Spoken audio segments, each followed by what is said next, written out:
Assalamualaikum warahmatullahi wabarakatuh. Selamat pagi anak-anak.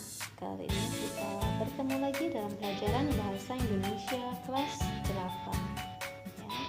Hari ini kita akan belajar tentang unsur kebahasaan teks eksposisi.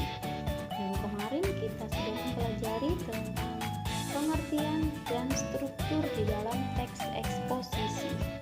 Sekarang kita mempelajari unsur kebahasaannya. Yang pertama, jenis kalimat. Ada dua jenis kalimat ya.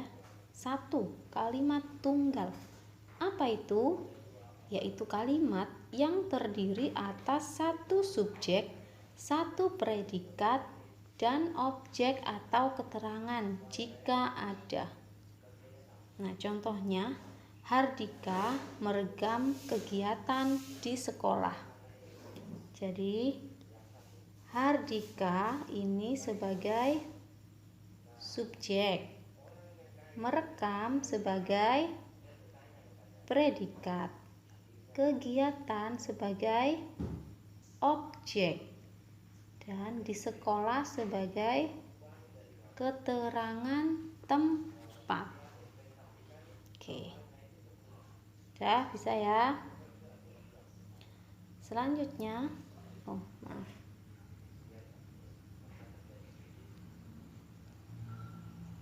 Nah, ini ada contoh lagi Bu Putri. Daun itu jatuh di atas rumput. Subjeknya mana?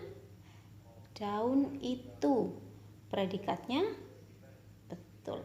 Jatuh sebagai predikat. Kemudian di atas rumput sebagai keterangan. Jadi contoh kalimat yang kedua itu tidak memiliki objek.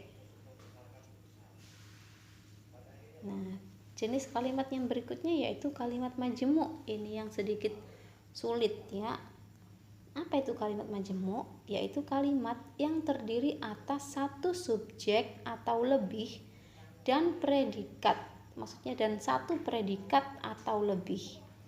Kalimat itu dapat ditambah objek dan keterangan jika diperlukan. Nah, Bu Putri punya contoh ini.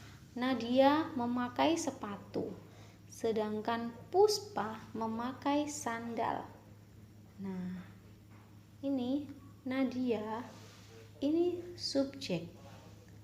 Puspa ini juga subjek.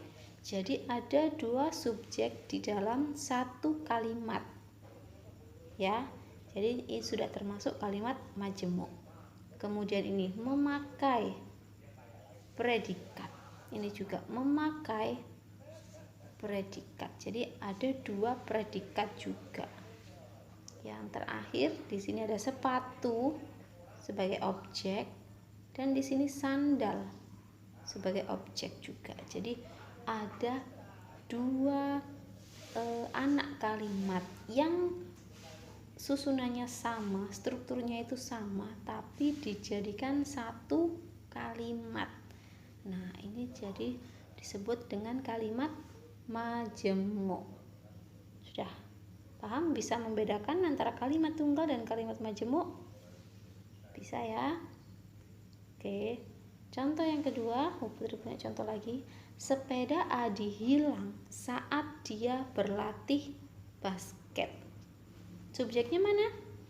Sepeda Adi, dan ada dua subjek ya di sini ya.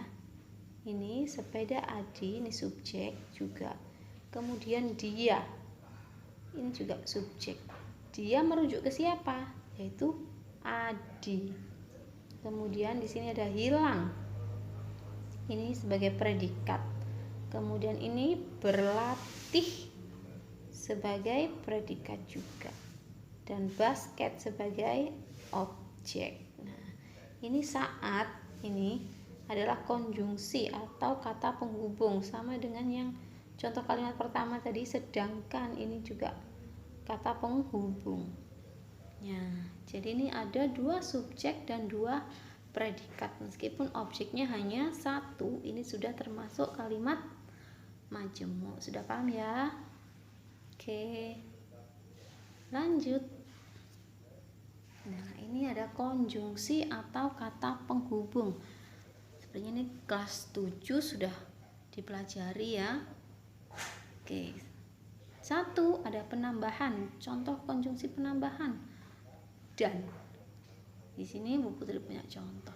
Yolanda dan Anissa berjanji akan mengikuti Olimpiade Sains.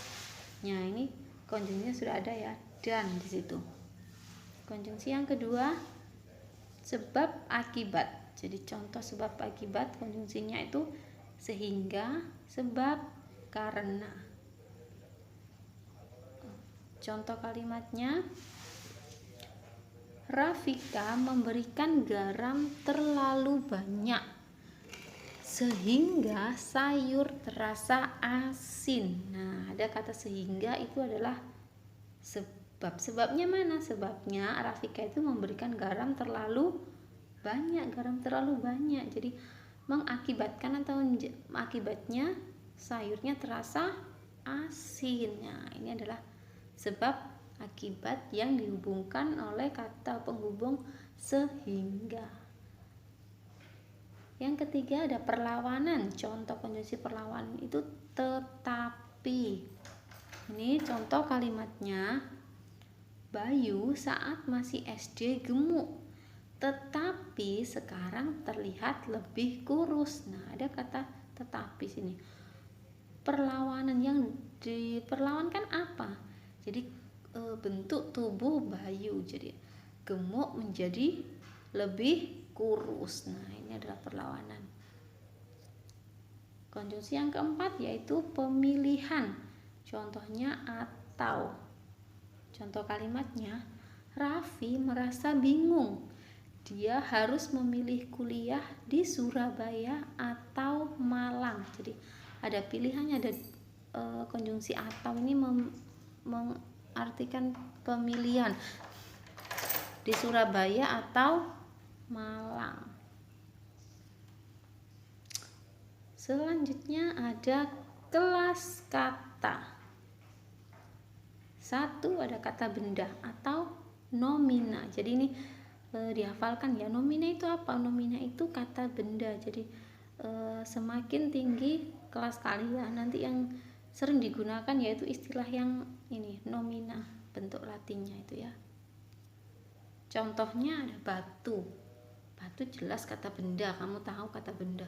Jadi kata benda itu bukan hanya yang terlihat saja seperti batu, meja, kursi. Nah, kamu kan biasanya kalau SCIP seperti itu.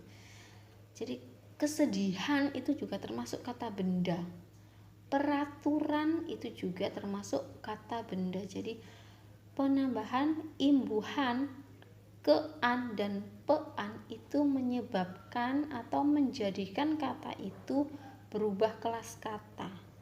Jadi kalau sedih itu termasuk kata sifat.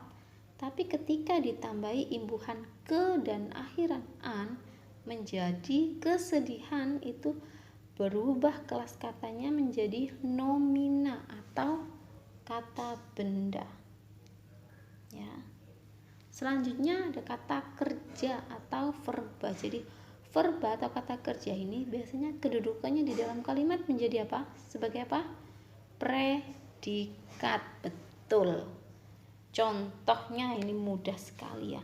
Memakai, berpengalaman, diperlukan, itu termasuk kata kerja atau verba. Ini lebih mudah ya. Oke, selanjutnya yang ketiga yaitu kata sifat atau adjektiva.